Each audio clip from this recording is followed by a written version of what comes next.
चित्त भूमि, जैसे कि हमने अभी समझा कि चित्त क्या है। चित्त मन बुद्धि और अहंकार, है ना। और चित्त में अब कंप्लीटली बोल सकते कि हम जब हमारे मन में कोई विचार आता है तो हम फ्लक्चुएशंस, थॉट वेव्स, हमारे मन में आने वाले विचार ही वृत्तियां कहलाते हैं। वृत्तियों के बारे में बाद में डिस्कशन करेंगे। बट मन में विचार आने के बाद में बुद्धि उसके विचार के अकॉर्डिंग डिसीजन लेती है और अहंकार उसके अकॉर्डिंग रिएक्ट करता है। ये हमने समझ लिया, ठीक है। तो ये जो मन में विचार आते हैं, वो विचारों को ही वृत्तियां कहा जाता है। बट ये वृत्तियां जब हमारे चित्त पे आती हैं, मतलब हमारे माइंड में या हमारे मन पे, चित्त का जो एक पार्ट है मन, उसमें जब विचार आता है तो हमारे चित्त का जो भूमि है, बोल लीजिए कि चित्त चित्त को कैसे समझेंगे। चित्त को अब नॉर्मल जो एक प्रैक्टिकली हम क्या बोलते हैं, एक माइंड बोल देते हैं। जनरल एक लैंग्वेज में हम क्या बोलते हैं, माइंड इज ए, वो माइंड में हमेशा कोई ना कोई विचार आते रहता है हरदम।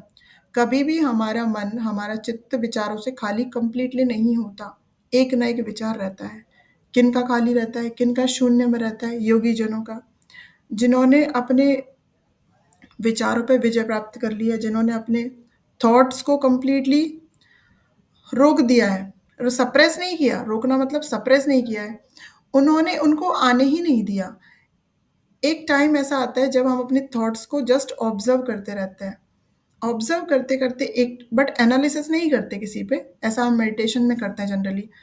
तो ऐसा प्रैक्टिस करते करते धीरे धीरे हमारा मन, ये चित्त कैसा हो जाता है, एकदम थॉटलेसनेस का स्टेज हम अचीव कर लेते हैं। हमारा जो थॉट प्रोसेस है वो कंप्लीटली साइलेंट हो जाता है। तो ये जो विचारों के बारे में हम बात कर रहे थे, जो विचार जिस पे आते हैं ना, उस वो जो एक बेस होता है हमारे चित्त का, उसको बोला जाता है भूमि। जैसे समझ लीजिए बेस, उसको कैसे समझेंगे चित्त भूमि को।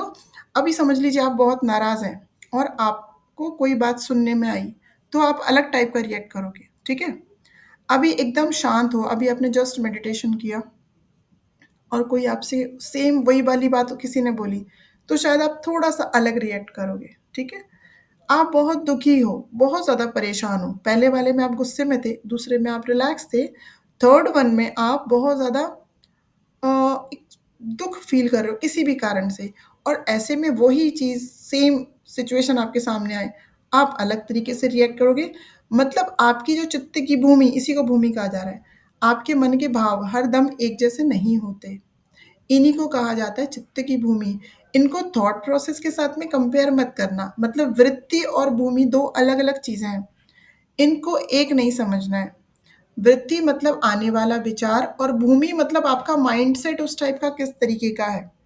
स्टेट आपकी कैसी है, आपके माइंड की जो स्टेट है वो कैसी है उस वक़्त। आप खुश हैं, दुखी हैं, एकदम फ़ोकस्ड हैं उस टाइम पे। अब समझिए मैंने ये जो सारी बातें बोली अभी चित्त के बारे में, ठीक है? अभी हमारा जो क्लास चल रहा है, चित्त से रिगार्डिंग चल रहा है, चित्त के रिगार्डिंग। अभी आपका मन अगर किचन की तरफ है, या आप डिनर कर रहे हो, या आप किसी और एक्टिविटी में बिज़ी हो, घर के किसी काम में बिज़ी हो, तो हो सकता है आपने ये बात ठीक से सुनी ही ना हो। मतलब आप अभी फ़ोकस्ड नहीं थे। आपका ध्यान थोड़ा मेरी तरफ था, पार्शियली फ़ोकस्ड थे। थोड़ा मेरी तरफ था, थोड़ा बार-बार इधर-उधर डिस्ट्रैक्ट हो रहे थे। ये है चित्त की भूमियाँ। अलग-अलग भूमि होती है। जैसे कि या तो आप में से 5 लोगों में से कोई पूरी तरह से फ़ोकस्ड होगा, कोई पार्शियली होगा, कोई बिल्कुल ही नहीं होगा। किसी का ध्यान मेरी तरफ है ही नहीं, मैं पूछूँगी तो आंसर नहीं कर पाए, ऐसे भी हो सकता है। इन्हीं को कहा जाता है भूमियाँ, स्टेट ऑफ माइंड। ये 5 प्रकार के हैं। 5 types of 5 types of mind, चित्त भूमि 5 प्रकार की है। पहली है क्षिप्त, इसका मैं आपको शेयर कर दूँगी, जो मेरे पास आर्टिकल इससे रिलेटेड है। अभी आप जस्ट सुन लीजिए। First one is kshipta, most fickle state of mind. मतलब जैसे हमारी बात हुई ना, बिल्कुल भी मन नहीं लग रहा है। फिकल स्टेट ऑफ माइंड, अभी आपने मेरी एक लाइन सुनी, दूसरी लाइन के टाइप आप कहीं और चले गए, तीसरे के टाइम पे आपको कॉल का याद आ गया कि कोई अर्जेंट कॉल करना था, चौथे के टाइम पे आप मॉर्निंग का प्लानिंग कर रहे हो कि कल मुझे क्या काम करना है। बिल्कुल भी फोकस्ड माइंड नहीं है, तो क्षिप्त बोला जाता है। ऐसे तरह का जो हमारा माइंड सेट होता है, ऐसी तरह की जो भूमि होती है, उसको क्षिप्त बोला जाता है। Most fickle state of mind, या फिर इसको एक याद रखने के लिए बोला जाएगा द मंकी माइंड। मंकी कैसा होता है ना, कभी आपने देखा है कि बहुत घंटों एक ही पेड़ पे बैठा रहे, एक ही पेड़ की एक डाल पे बैठा है? नहीं पॉसिबल है उसके लिए। वो 1 मिनट यहाँ रहेगा, दूसरे ही अगले ही पल वो दूसरी जगह पे चले जाएगा। फिर उसके बाद थोड़ी देर बाद और कहीं, मतलब उसको एक जगह रुकना अच्छा ही नहीं लगता। बिल्कुल सेम ऐसी ही स्थिति हमारे मन की, हमारे चित्त की होती है ऐसे टाइम पे, ठीक है? बस वो एक जगह पे रुकेगा। अभी आपने मेरी बात सुनी, अभी आप किचन का सोच लिया, अभी आपने कल का प्लान कर लिया, आपने कुछ भी नहीं किया, आप थोड़ा-थोड़ा सब कर रहे हो, इसलिए आप बिल्कुल फ़ोकस नहीं हो। किसी भी काम की तरफ फ़ोकस नहीं हो। इसको कहा जाता है the monkey mind. This state is dominated by the rajas guna. इसमें रजस गुण हाई होता है। देखो हमने बात की थी चित्त में गुणों के अकॉर्डिंग उसकी भूमिया होती है ना? गुण उस पे कम ज़्यादा होंगे, उसके अकॉर्डिंग उसकी भूमि होगी। तो इसमें कौन सा है, रजस गुण जब हाई होता है, रजगुण, तब ऐसा हम फील करते हैं कि हमारा मन बिल्कुल भी एकाग्र नहीं है, हम बिल्कुल भी फोकस नहीं है। A person in this state of mind all the times involves in some physical or mental activity. Generally ऐसा मन बच्चों का भी देखा जाता है। छोटे बच्चे होते हैं ना, नर्सरी, क्लास 1, क्लास 2, है ना?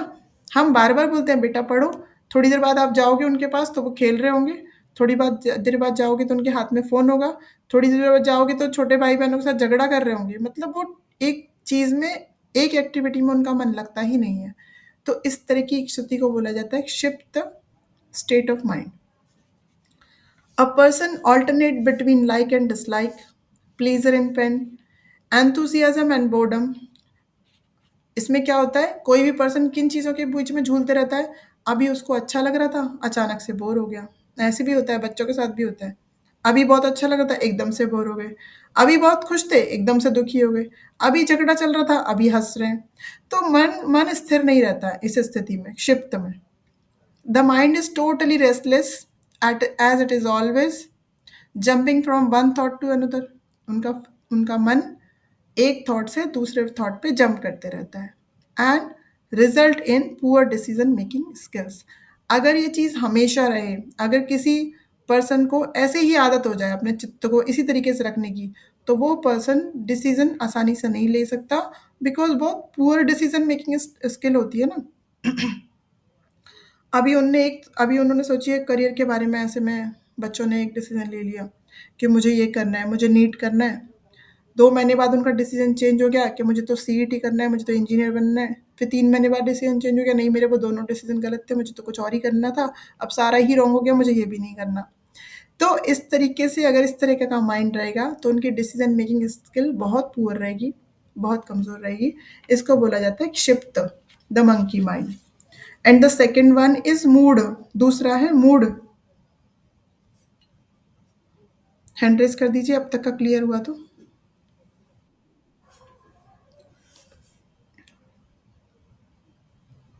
तरल ji, Mamta ji. Okay okay. The second one is mudha. Mudha state of mind. Mudha, the donkey mind. पहले वाला था monkey mind and the second one is donkey mind. इसको डंकी माइंड के नाम से जाना जाता है। क्यों? इट इज डोमिनेटेड बाय तमस गुण। ये तमस गुण से इस पे डोमिनेटेड होता है, डोमिनेटिंग होता है तमस गुण। इसमें क्या होता है, lack of energy and vitality. इसमें बिल्कुल एनर्जी नहीं फील होती है इस तरह के स्टेट में। और इसके क्या कैरेक्टरिस्टिक्स हैं, पुअर कंसंट्रेशन। पहले वाले में भी कंसंट्रेशन बिल्कुल नहीं था, इसमें भी नहीं है, ठीक है? बट वो रजस गुण वाला था, ये तमस गुण वाला है। उसमें एक्टिविटीज़ बहुत ज़्यादा थी पहले वाले में, इसमें एक्टिविटी बिल्कुल नहीं है, इसमें लैक ऑफ एनर्जी है। इसमें इस तरह के स्टेट में उस पर्सन को बिल्कुल भी एनर्जी फील नहीं होती। और उसके अलावा क्या फील होता है, सबसे ज़्यादा डिप्रेशन एंड सैडनेस। उनको बहुत लाइफ के प्रति, लोगों के प्रति बहुत ज़्यादा नेगेटिविटी फील होती है, ऐसे समझ सकते हैं। और अपने प्रति भी वो डाउटफुल रहता है, बिकॉज नेगेटिविटी होती है, सैडनेस होता है लाइफ को लेके, रिलेशनशिप को लेके, हेल्थ को लेके, इनसिक्योरिटीज़ रहती हैं। So the second one is donkey mind. The third one is विक्षिप्त।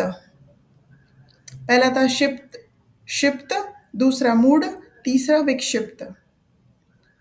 थर्ड वन इज विक्षिप्त, the butterfly mind. The butterfly mind, in this state of mind, सत्वगुना starts to dominate। अब धीरे धीरे सत्वगुण हाई हो रहा है, ठीक है।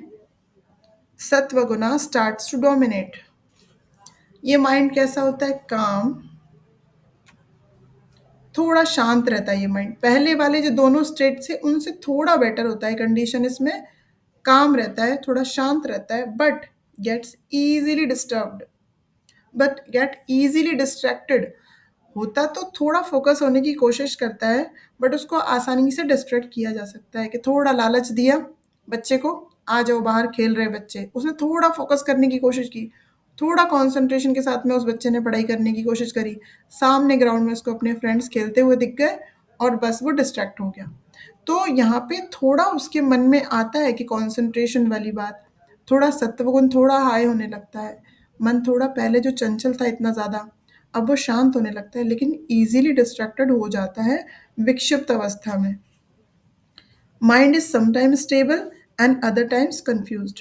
तो इसमें ऐसी सिचुएशन होती है, ऐसी स्थिति होती है कि थोड़ी देर के लिए मन स्टेबल हो जाता है, पढ़ाई में लग गया, एक आधा पैराग्राफ याद नहीं हुआ कि भाग गए दूसरे बच्चों के साथ में, या हम खुद पे अगर लें कि हमने सोचा कि आज तो हम इतना नोट्स बना के उठेंगे, बस एक पेज थोड़ा आपने एक एक चैप्टर किया, या समझिए एक क्वेश्चन का आंसर लिखा, फिर आपका मन हुआ नहीं तो अभी तो आज चलो मूवी देख लेते हैं, अब आगे का कल कर लेंगे, बहुत सारी पढ़ाई कर ली।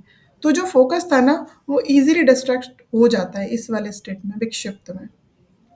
नाउ द फोर्थ वन, एकाग्र,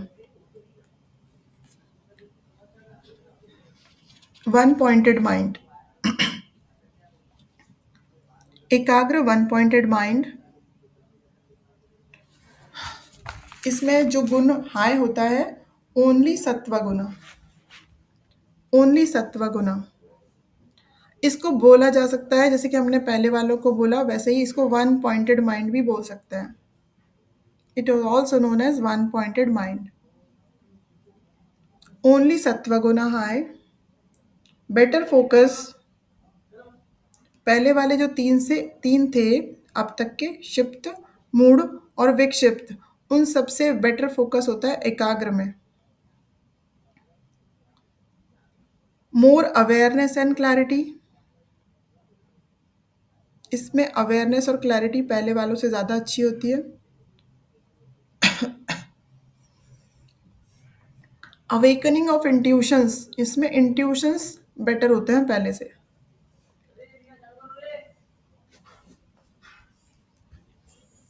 वन पॉइंटेड माइंड मतलब ये थोड़ा फोकस्ड है, वन पॉइंटेड मतलब जो एक किसी चीज पे फोकस कर सकता है वैसा माइंड, इसीलिए इसका फोकस पहले वाले तीनों से बेटर होता है, इसलिए इसकी अवेयरनेस और क्लैरिटी अच्छी होती है। Now the fifth one is निरुद्ध, निरुद्ध, fully focused mind, fully focused mind, निरुद्ध।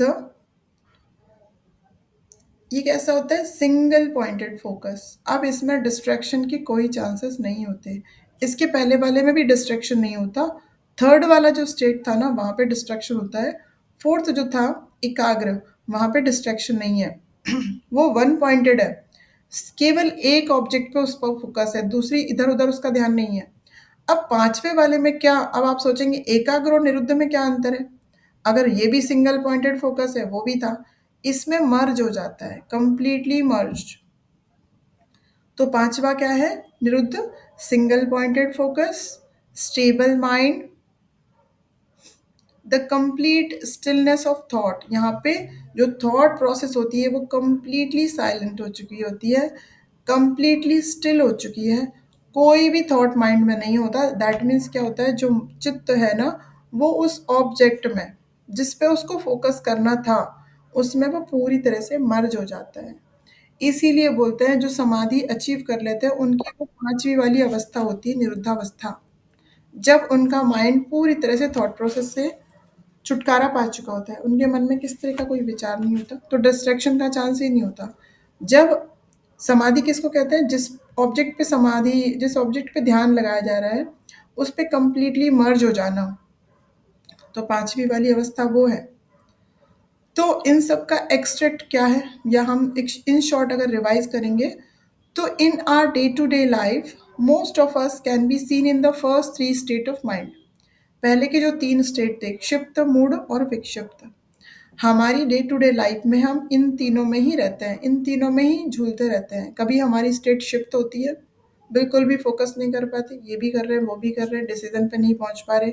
दूसरी मूड होती है, इसमें थोड़ा सा एनर्जी और वाइटलिटी थोड़ी कम होती है, आलस जो होता है। तीसरा जो विक्षिप्त है, उसमें थोड़ा थोड़ा सा हमारा फोकस इंक्रीज होना स्टार्ट होता है, बट इजीली हम डिस्ट्रैक्ट होते हैं। ऐसा ही हमारे साथ होते रहता है, क्षिप्त मूड विक्षिप्त, क्षिप्त मूड विक्षिप्त। एकाग्र अवस्था को हम बहुत मुश्किल से अचीव कर पाते हैं, और निरुद्ध को तो कर ही नहीं सकते, उसके लिए तो बहुत मुश्किल चीज़ है वो निरुद्धावस्था, मतलब समाधि अवस्था। So the conclusion is, in our day-to-day life, most of us can be seen in the first three state of mind. Last two state of mind, that means Ekagra and Niruddha, helps a yogi to internalize the awareness.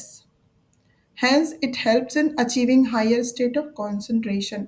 मतलब चौथी और पांचवी है, उनको achieve करना इतना आसान नहीं है, जो कि केवल योगी के द्वारा बहुत सारे एफर्ट से उनको अचीव किया जा सकता है, एकाग्र और निरुद्धावस्था को। तो ये इनको समझने की क्यों ज़रूरत थी, इन चित्त की भूमियों को? क्योंकि जब हम चित्त की वृत्तियां पढ़ेंगे, तो चित्त की वृत्तियां, मतलब जो थॉट प्रोसेस जो चलती है ना, वो इन्हीं स्टेट ऑफ माइंड पे चलती है। हमारा इनमें से पांचों में से एक ना एक स्टेट होता है, पांचवा वाला तो नहीं बोल सकते, बाकी इन्हीं स्टेट्स, माइंड ऑफ स्टेट में हमारे मन में थॉट्स आता है। कि थॉट्स किस टाइप के आएंगे, अच्छे बुरे आएंगे, खराब आएगा, है ना? तो इनमें से कोई ना कोई एक स्टेट हमेशा रहती है।